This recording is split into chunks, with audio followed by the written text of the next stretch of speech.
Ne güzel ne can ne bağırmalı bitrindel gal ne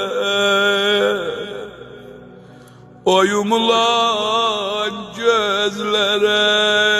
gözlerim kurban ay ne Beyad merhume Haç Hanım sayene kerimim özünün semavlenler yad olan tesliye derzelrem oğlanlarına bir kızına kardeşiyle bu gece o şehit kardeşiyle kol boyun olarlar istirep balalar yemez yok Yana yana dinay nene daire nene azizim ay yana Bülbül okur yana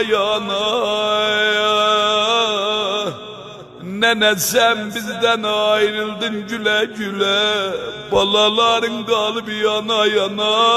nene O teh kızın seni aktarır Kız neneden yetim olar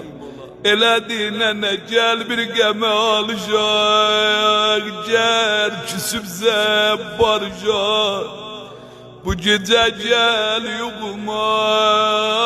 Bir nene bala danacak ay nene Nene bir gece gelsen yuxuma Dilde geme dözüm var daire nene Benim ağlar gözüm var Hadi Selman sen dedi Nene bu gece yoluma gelsen Sana doğru sözüm var ay nene Benim merhaban nenem Layla'ya Beyad merhume mekhure şadrevan Haç Hanım Tahir-i Kerimi özünün Tamam ölüp gidenler yad olsun Təsliyyət deyirəm sahibinə Əziz balalarına və qardaşı da yad olsun Ruhuna-i Qaffar el-Fatihati ma'as-salavat